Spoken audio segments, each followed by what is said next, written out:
Hello, everyone, and welcome to another episode of the Real Estate Development Insights podcast, where we bring you ideas, experiences, and best practices from the real estate development industry. My name is Payam Nursalahi. I'm the president of Denal Project Management, a construction and project management firm that helps real estate developers define, design, and deliver successful projects. My guest for this episode is a real estate developer. His name is Chris Spoke, and he is a partner at Toronto Standard, which specializes in midrise rental infill in Toronto. Chris is pretty active. He does a lot of things, different things.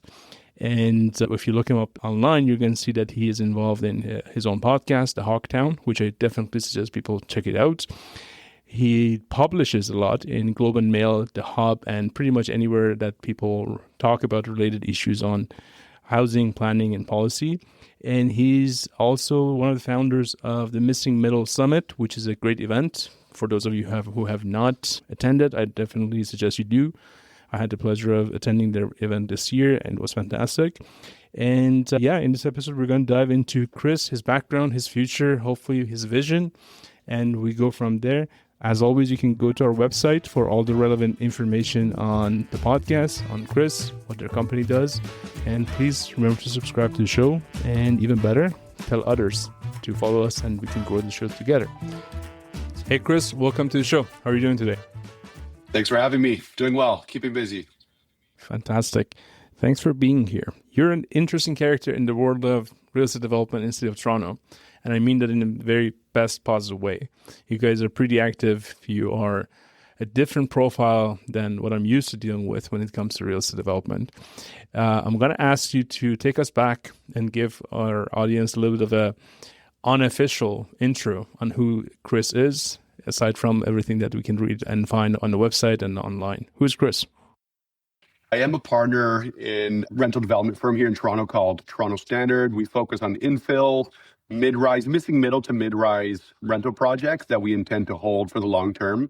So that keeps me busy kind of day to day. But in addition to that, I do host and organize the Missing Middle Conference, where we talk a lot about policy permissions, particularly on the planning side, that have allowed for this kind of scale and typology of development to take place.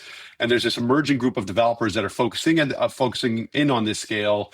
And this conference is like an excuse for us to all gather once a year and hang out and trade notes.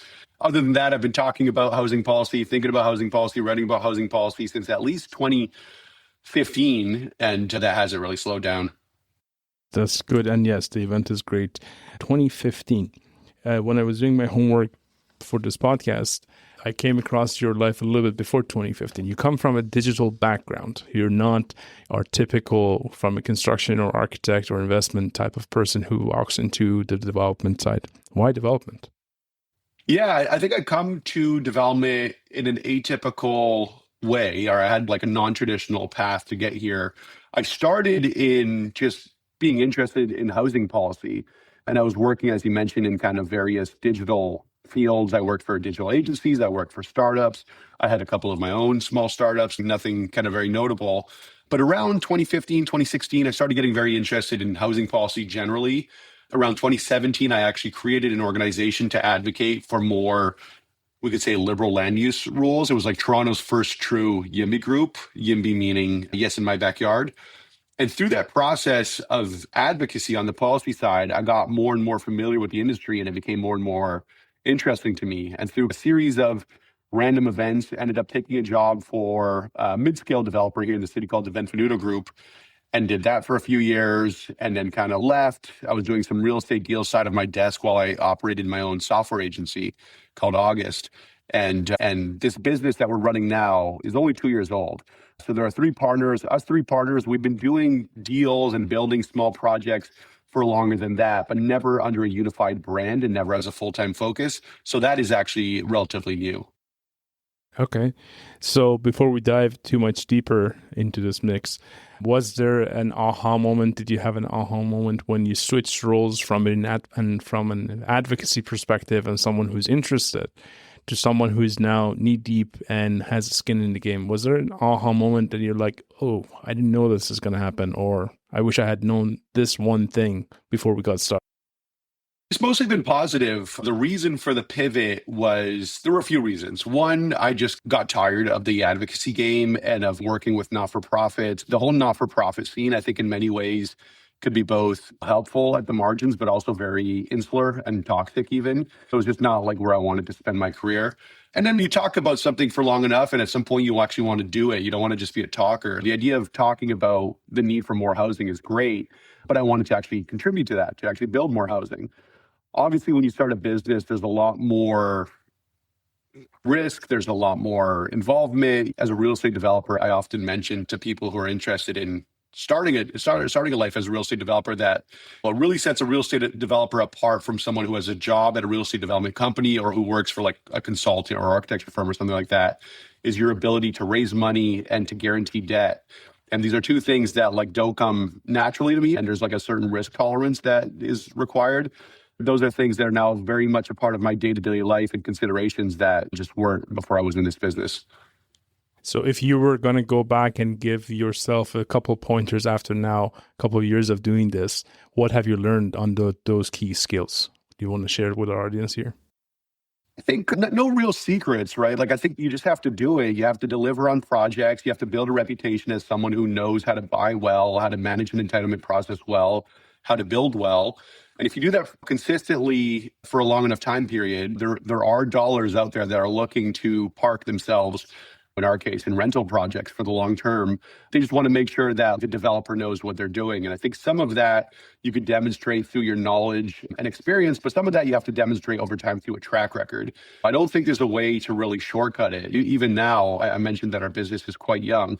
This is something that we're going to be working on for a very long time. And my sense is we spend more time actively fundraising, as an example, on deals today than I hope to be doing in 5 years from now. Because hopefully 5 years from now, we have a better network, we have a better reputation, we have more of a track record, and that side of the business come together a little bit more quickly, and we can spend more time actually developing real estate. And that's a fair statement. In all fairness, it's a long game, it's a reputation game, it's a very risky game, if you may. And yeah, it's hard to win trust. And John C. Maxwell, in one of his books, says that trust is made, the T in trust, it stands for time. And that means that you need to keep need to get the reps in and spend the time there. And not, maybe the 10,000 hour rule applies here, maybe it doesn't, but definitely a track record at time. Know-how does help. Let's dive in a little bit deeper. Why midrise and rental infill? I am and have been and probably will be for as long as we're doing this, an advocate for the midrise section for the infill projects. But it's never less amusing, or it's very informative for me to hear other people's reasons for having the same passion. So why midrise?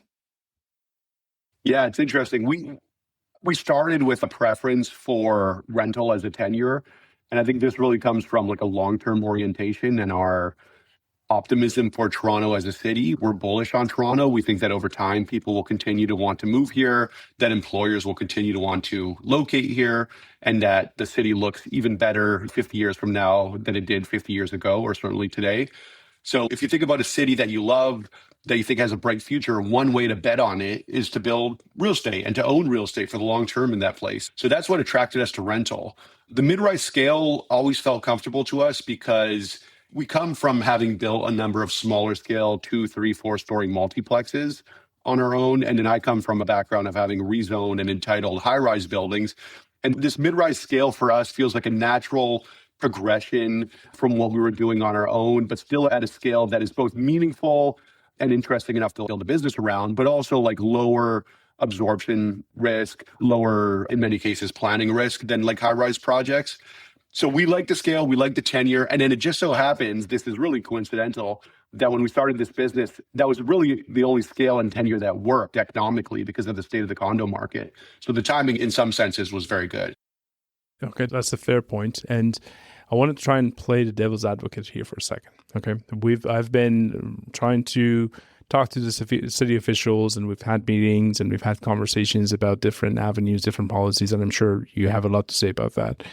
But the way I look at it is that, like you said, there's the whole movement on the missing middle, or call it the multiplex part of the missing middle, that happened recently, which has been great. And I'm very supportive of that. It met a very real need in the society. And also it met a section of the industry who was primed and ready and capable of dealing with that and making it work and making it a viable project. And we've seen that happen. I know of people who are on their 10th project or 6th project, and there are a couple of leaders in the industry that have probably are on 25th project, which I think we all know. And then you step away from that, from the multiplexes, basically.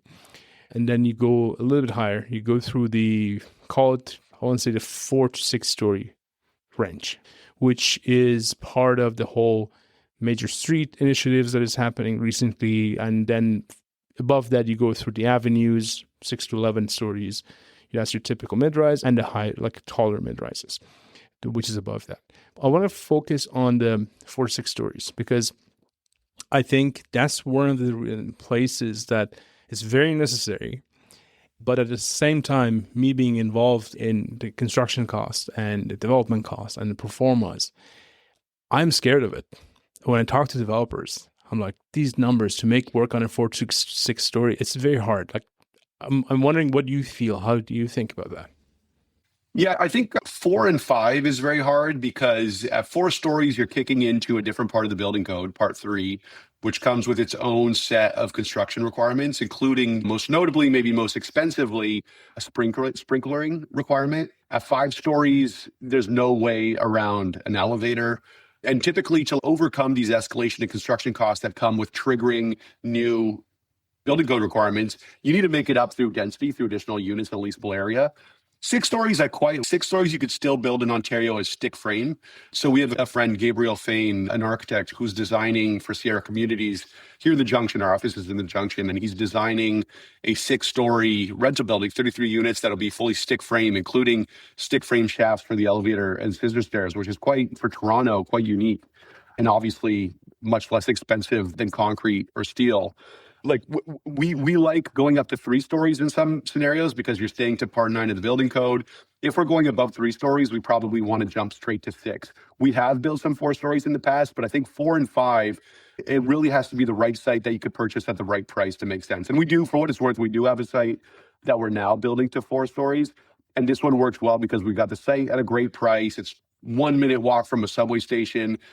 Part 4 stories, you typically have to introduce an elevator. But if you have 2-level 3rd-story units where it's like the 3rd and 4th story have an internal staircase, you could get away with no elevator. So you could still make it work. I think 5 stories maybe is like a bit of a dead zone for multi-unit residential. We'll be right back. Just a quick announcement. If you're thinking about financing your next project, your next rental project through CMHC, and in particular about the MLS Select program, please go to our website and check out our new webinar series. It's a free webinar series where we're talking about different aspects of the program, how you can qualify, how you can get more points. And we basically break down exactly what you need to know to access better terms, higher leverage, and longer amortization. Again, it's free. Again, you can find more information about it at mid-rise.ca/webinars, midrise.ca/webinars. Thank you.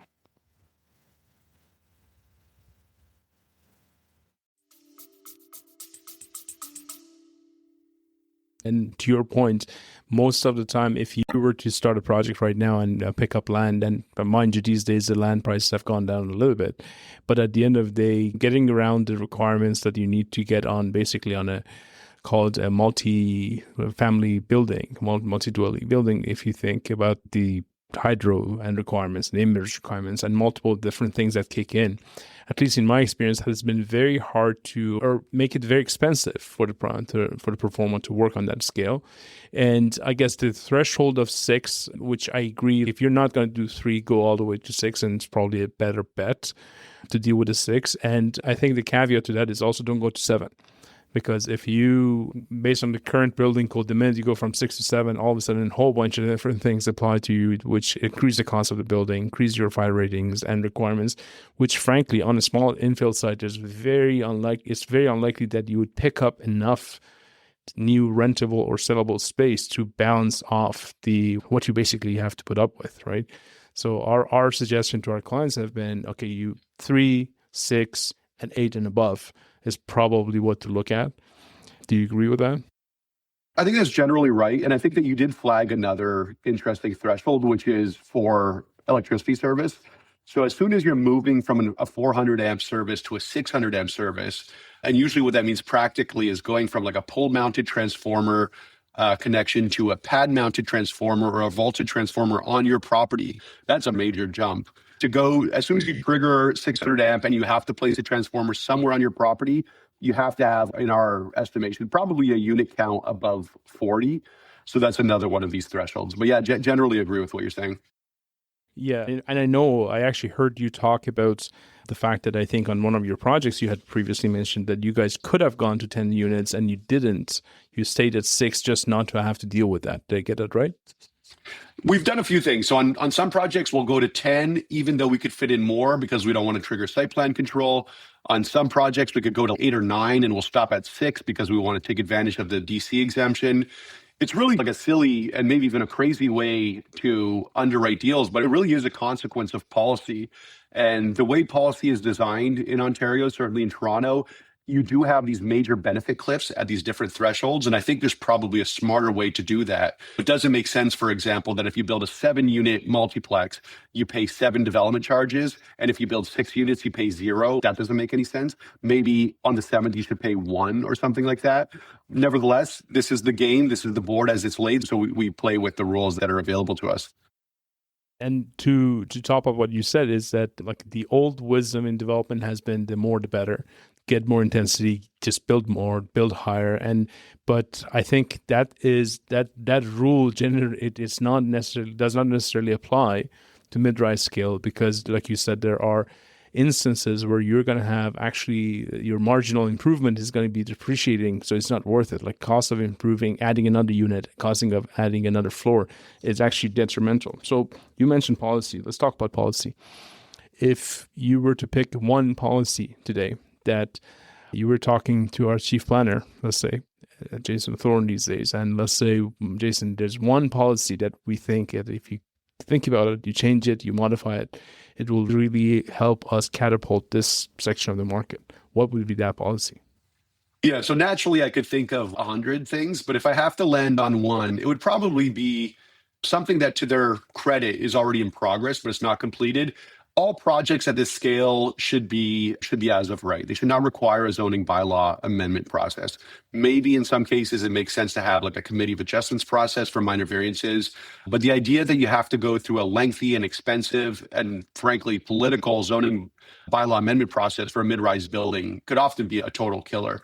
Now, I said that the community planning is working towards this. So we have the major streets policy, as you mentioned, which is effectively as of right for 6 stories on major streets. We have the avenues policy, which are being updated for new avenues. The next work stream in that effort will be to update the official plan. And the third work stream will be to update the zoning bylaw so that these are as of right. This to me was obvious 15 years ago. We should have done it then, but better late than never. So I would say take this work that's already in progress and just get it done next week. Just push it through. So let's switch gears a little bit. I know on your website on Toronto Standard, you talk about the whole mid-rise section like we explored so far, but you also have an interest in high-rise. And it seems like that high-rise interest kind of is mixed with the MTSA, with the major transit station areas, which has been very popular for the past, year at this point. Walk us through that.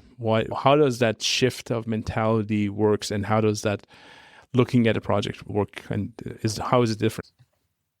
Yeah, so we do have one high-rise site that we're currently taking through a zoning bylaw amendment process and actually an OLT appeal. 39 stories, 490 units, 358,000 square feet of GFA. This is in South Etobicoke. We stumbled into this deal almost serendipitously. So we had assembled 3 lots for a mid-rise project on which is half of the current development site. And we had submitted a zoning bylaw amendment application for an 11-story mid-rise. And we quite liked that scale. It was squarely within where we wanted to be. But this also happened, we closed on the land, I think 1 month before the first rate hike through this kind of like rate hike cycle we had coming out of COVID. And after a few of those rate hikes, our project was just completely underwater. We had just paid too much for the land for the density that was being proposed.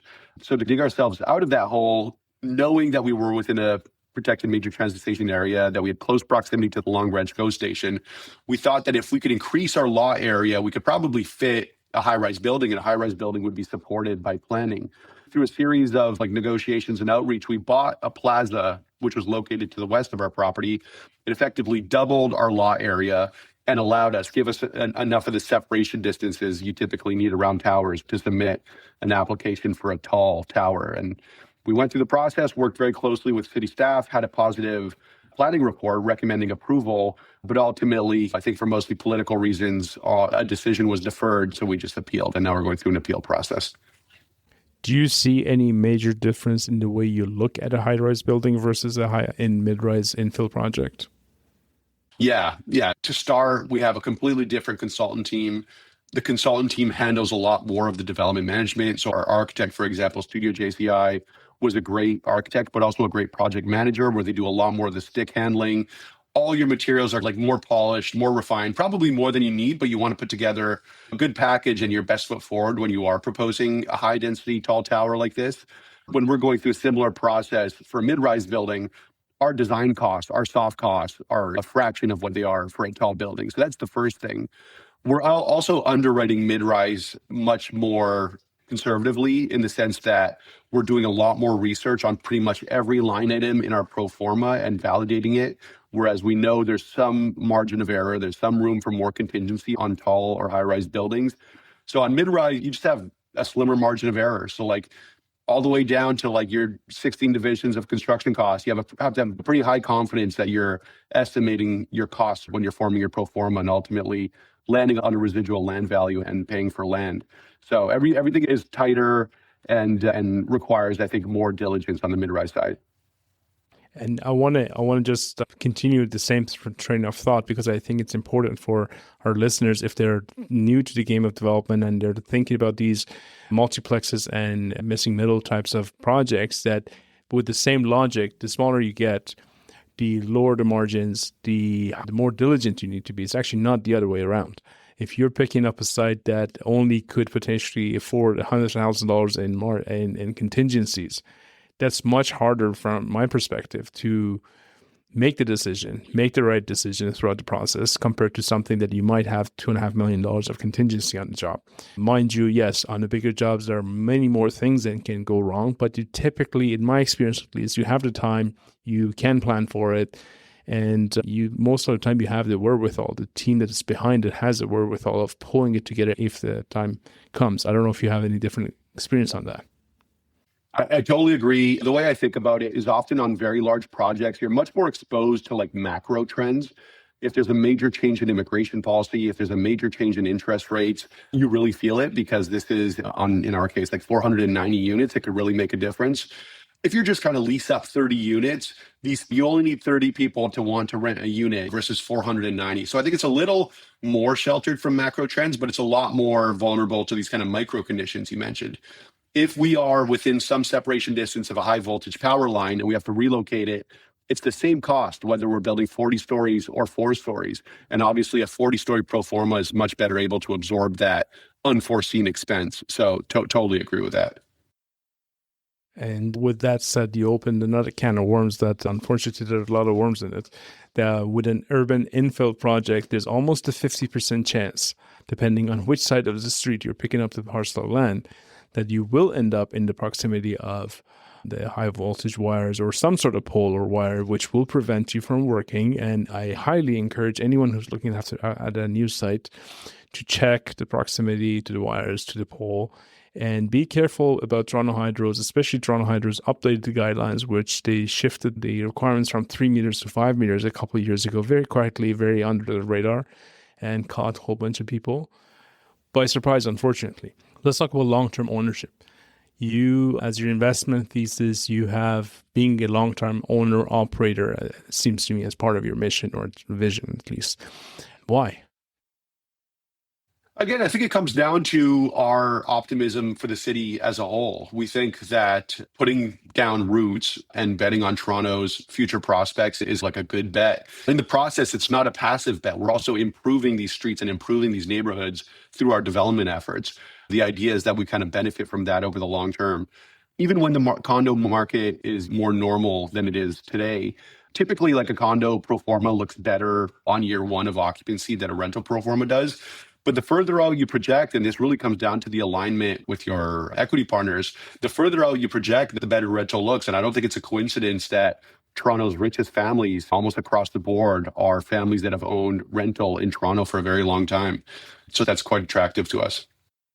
And when you're looking at it from that lens, are there any specific decisions that you're making, considering that, like you said, you plan to hold this for the next 25, 50, maybe more than that years to come? Are there any specific flags, checklists, items on your list that say, you know what, we need to make that sure that we get those 5 things? If so, can you share what those 5 things are? Yeah, I think we're thinking a lot more maybe than like maybe a shorter term oriented developer on the long-term operations of the building, like the functional operations of the building. Things as simple as how are you going to manage move-ins? How are you going to manage move-outs? How are you going to manage renovations of units on turnover? We spend a lot of time thinking about that. We spend a lot of time thinking about the performance of the equipment and materials that go into our construction. This is not something where we're just going to hand it off to a new owner and be fully cashed out. These are all things that ultimately we're going to have to deal with when equipment has to be replaced or when materials start to fail. So we do spend a lot of time thinking about those things. And then maybe the other thing is location. Often we're trying to get into as good a location as possible, but sometimes that means trying to be a little bit ahead of the curve so that we can still get land at a price that makes sense for our pro formas. What are neighborhoods that are going to look much better in 3, 5, 7, 10 years than they do today? And that's not always the same neighborhoods that are like peaking today. Yeah, I think that's a part of it. Once we get more units into management, there's probably also a way in which we'll manage our tenants that'll be different than someone who's just leasing up, hit and looking to sell at stabilization. Everything is done with a lens, obviously, to making the development project work on its own, but also have the building perform well over time. That's a good point. And for people who are more interested in learning more about this topic, I suggest that they listen to our episode with our mutual friend, Brandon Whitsitt, where he explored these ideas in more details, and he knows a lot about that topic. I want to switch gears a little bit. When I was doing, as part of my homework, I was going through your website, and you have a very interesting page on your website, which I don't know if you know what I'm referring to, but I haven't seen that page on other developers' websites. So I'm going to read the title, and I'm going to ask you to walk us through steps there, because I think first of all, it's interesting because it's so clear. I love that it's simple, it's clear, you know what you're doing, and it shows there. But I do want you to walk us through that. So on the Toronto Standard website, it says, send us sites and earn big. We're actively looking to acquire sites for mid-rise rental development. Introduce us to a seller and earn big. And then you're listing your requirements for what you're looking for. It literally says what we're looking for. No less than 60 feet of frontage. We're open to assemblies. On major streets, there's a map link that you can use. And another interesting part is that no further west than Kipling, no further east than Woodbine, and no further north than St. Clair. Okay, it's very specific, which I love. It makes it simple. Because I'm sure I know I do sometimes, I'm sure you get more of these sites sent to you, which are just totally out of your ballpark. Walk us through that. What came about? How did that came about? How did that page and the logic, the criteria, where did that come from? Yeah, I mean, our general sense is we have a pretty good model, we think, on how to develop at this scale a good construction system that we're refining over time, but that is pretty dialed in for building at this scale. And now the question is, when you're building 40, 50 units at a time rather than 400, 500, like the high-rise guys used to do, how do you get to a scale across all your projects for a total unit count that is meaningful? If we build 10 40-unit projects, that's as much as one 400-unit project, of course, but that means a lot more on the acquisition side, the underwriting side, the debt, the fundraising, and so on.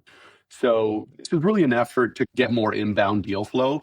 And it's both targeted to agents, but also to non-agents. People just know people who have lots that might be looking to sell. But even for agents, it helps, to your point, allows them to filter down a little bit into our way of thinking. What we often see is agents know, as an example, that there is a minimum frontage requirement to build a mid-rise building of a meaningful scale. And they also know that our budgets are quite low. We're quite price sensitive. So what they'll do is they'll send us these like really wide lots in north of Etobicoke or Scarborough, which doesn't work for us because we're not getting the rents we need in those areas. We're typically building with no parking. Those are not walkable neighborhoods. So this is just to help them filter a little bit so that when they do send us stuff, they could run it by this checklist to see if it fits. And I should say, within all those points, there is some nuance, like we're willing to do exceptions outside of those criteria. But as a general guideline, I think it's been quite helpful. And I guess so you just answered what I was going to ask. You have had success with this page and approach. Yeah, I should say, I don't know. Actually, maybe not. Because everything we've bought so far, we've sourced ourselves. We've had people send us stuff and we've kicked the tires on it. And ultimately where these things fall apart is when we underwrite our price and the price doesn't meet the expectation of the seller. No, we haven't gotten to the point, as an example, where we've paid out a commission, but everything we've bought through agents, and obviously we've paid commission to agents. So this is just a way to try to get more inflow. So my sense is we're going to keep that up forever, and maybe I'll add even more granularity to our requirements as a way for people to put themselves in our shoes and look at sites the way that we look at sites. That's good. And on a note about the commissions, I see you say you get paid via certified check, wire transfer, or bag full of cash when we close. Please take a picture of that bag of cash if you ever end up doing that. Would be an interesting thing to see. We'll pay Bitcoin. We'll pay whatever they prefer. Yeah, we've had, I don't want to divulge too much information, but we've had to pay people with different methods throughout the years for different purposes. And yeah, let's just leave it at that. You talk quite publicly about many different things and many different things upon development on your podcast, on the webinars, on the seminars, in events. And one of the things that I know I struggle with sometimes is how much do you share, how much do you not share? Because at the end of the day, there are certain, I don't want to say trade secrets, but there are certain information which is sensitive to the projects. How do you draw the line? And it's more of a question for myself. How do you draw a line? I think we and I probably share more than the average developer for a few reasons. And there are sensitivities, but different flavors of sensitivity. One sensitivity is developers seeing each other as being in the same business and ultimately in competition with one another. I don't really see that at this scale. 40 to 60 units, I think the market could absorb many buildings at that scale. I don't really see developers as being directly competitive. Maybe if we end up both bidding on the same lot, but that has never happened yet. In fact, we host a monthly breakfast for Toronto midrise developers with active projects where it's 8, 10, 12 of us, depending on the month, just trading notes on what we're learning. And I think that's quite healthy and helpful. The way I put it is like our competition really is the city, is our ability to navigate through city processes in a timely manner and cost-effective manner. And to the extent that we could group together and lobby for certain things together, I think it just gives us more weight in our advocacy efforts. Another flavor of sensitivity is political sensitivity. So when you have a project that is about to get to some milestone where you have like a community of adjustments hearing with public participation or a community consultation meeting with public participation, especially if you're in your award with a councillor who is more predisposed to oppose development than support it. I think in those cases, often we do keep our cards close to our chest for some time. Like we probably won't jump the gun on announcing our plans for a given parcel until we really have to. I don't think you gain many points by letting the local residents association organize earlier their opposition to your project. So those things, like on certain projects, we won't reveal addresses as an example until we're a little bit further along. But as far as trade secrets, I don't know. We're pretty much an open book. We've learned from a lot of people. We have developers give us tours of their sites and show us how they build, and we do the same. I love that, by the way. And I can tell you that one of the reasons we started doing this podcast a while ago, and before that, the midrise.ca blog, was exactly what you said. At the end of the day, I'm a big believer that there's enough to go around for pretty much everyone who wants to get involved in the development phase. Yes, at very brief moments in time, you might be competing with each other for a parcel of land, but that's probably one every, if you spread it over time, it's probably about a second every year or something. But the benefits of sharing experiences and having the dialogue and playing together basically is enormous. And especially, I think one thing that's very important to note here is that especially with these new changes on the planning side that is coming or happening or has happened and more to come, thousands, and they say thousands of parcels of land in City of Toronto alone. And it's not the end of it. Thousands of them are going to be unlocked for these types of projects, for these mid-rises, for these urban infills. And honestly, I would be surprised if we run out of land to develop in City of Toronto. Like, we have so many parcels that can be good projects. And for context, since the time that the mid-rise guidelines came to being, about, I think at this point, about 15 years ago, in City of Toronto, to date, as far as I know, like, we've had only 150, 180 projects completed to date. And there's been like overall maybe around 450 different applications, everything, including the missing middle and everything else. So numbers are just not conducive enough for you to be too much concerned about competition. Like you said, we don't want to reveal too much trade secrets.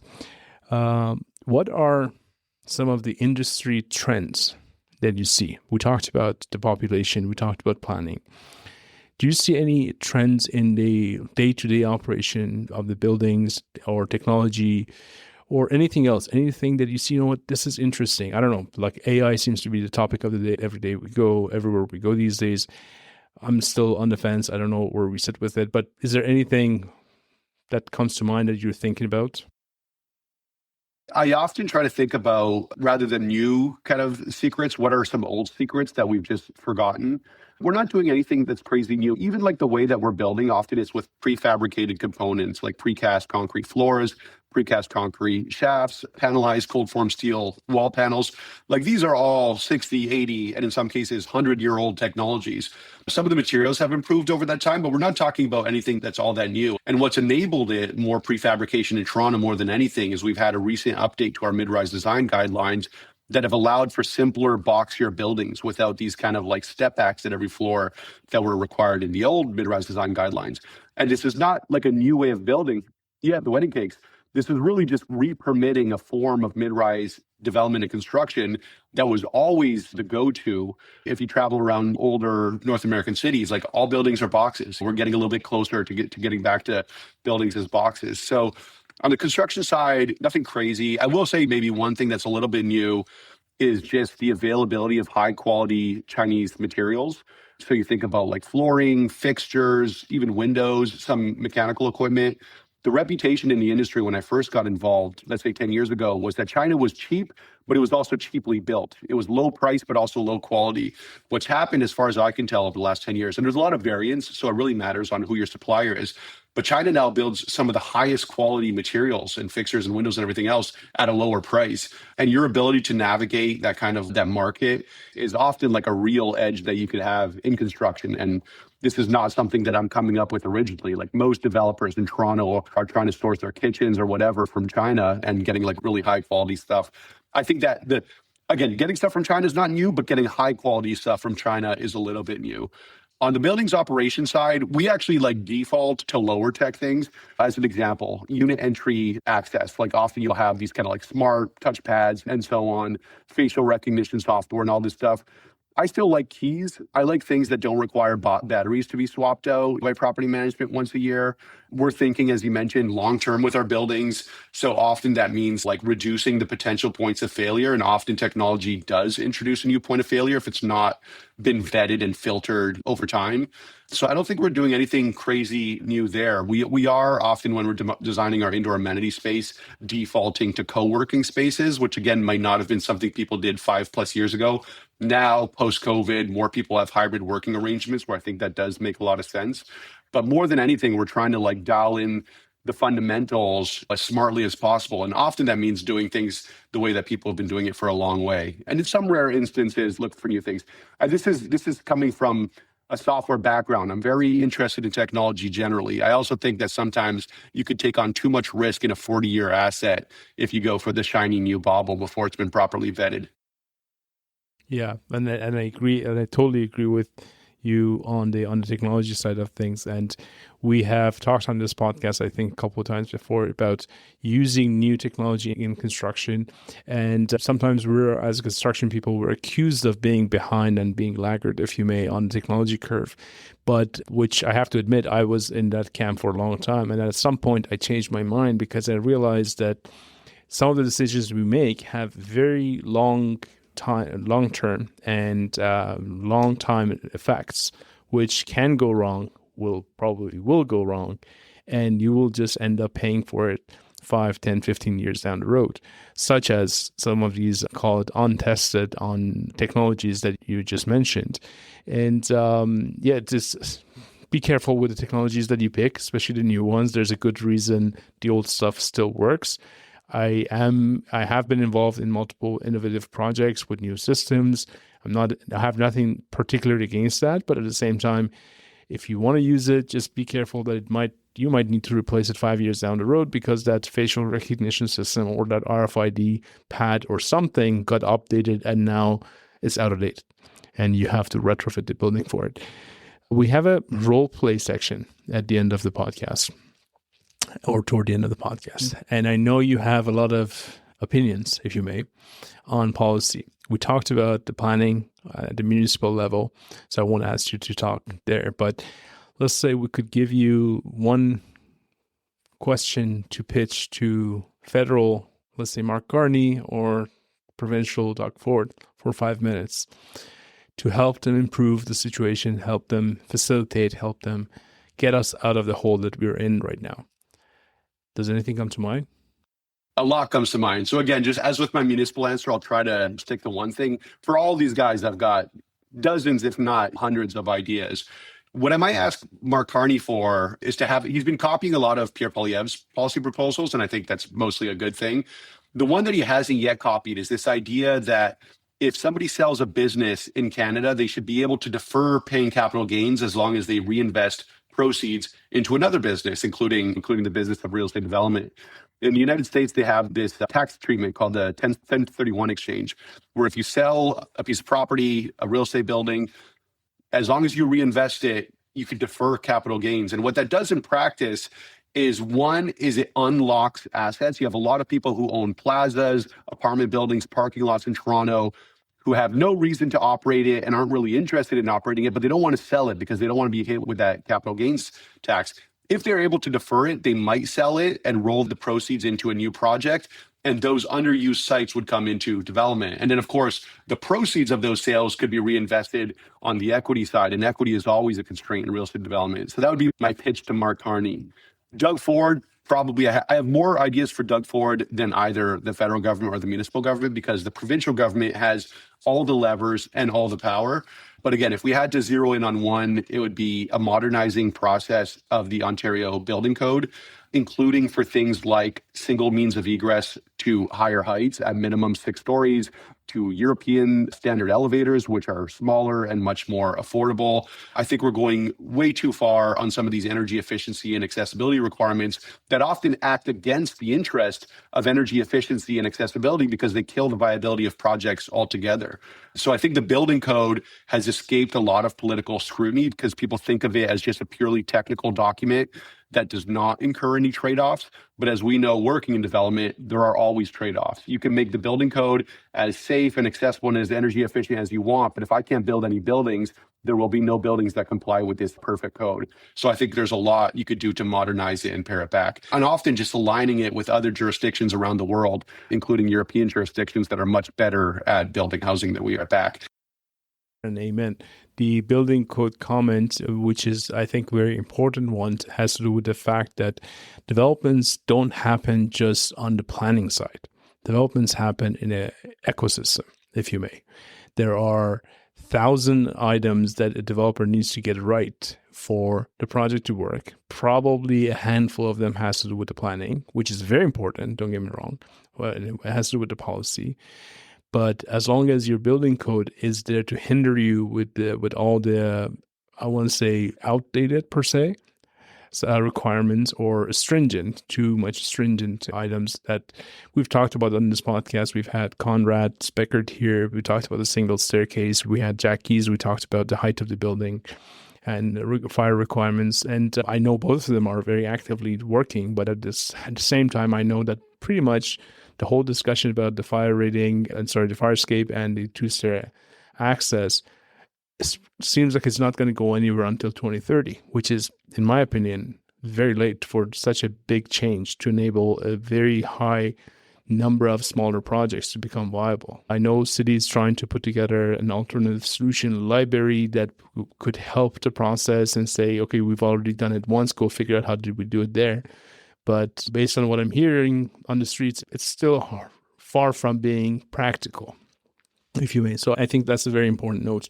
And on the 1031 note you made there on a tax code, it's very true. Like, this is one of the things that I'm an immigrant to Canada. I came here about 10 years ago. And before coming to Canada, I used to study real estate. And like, how does real estate work? And it took me a while to realize that doesn't exist in Canada. And then that's a very interesting part of the U.S. real estate concept and strategies that many people take advantage of. And frankly, I'm surprised that it's not here. So I'm happy you brought it up. Is there anything that I haven't asked you that you think our audience should know about? Yeah, maybe the only thing I'll say is like another plug for the Missing Middle Summit. As you mentioned, the number of sites that are becoming viable for development just because the planning permissions are improving is large and growing. And I think there is more room, maybe more than ever, for developers to enter the market from atypical or non-traditional backgrounds, like general contractors getting into developing their first multiplex and then working their way up to this mid-rise scale. I think that is more accessible than it has been in the recent past. And if anybody's interested in learning more about that, I think the Missing Middle Summit is probably a good place to meet a lot of others in a similar boat. The next one is in May of 26. Yeah. So we actually just locked in the date today. It'll be May 13th of 2026. So missingmiddlesummit.com is where people could stay on top of that, but it should be a good one. Fantastic. Thank you very much for being here, Chris. I appreciate your time. I appreciate your transparency and willingness to share what you're going through. Hopefully we can do this episode in a year or two again and learn more from what you've gone through and you review your successes at that point. Thank you very much. Absolutely. Happy to. Thanks for having me.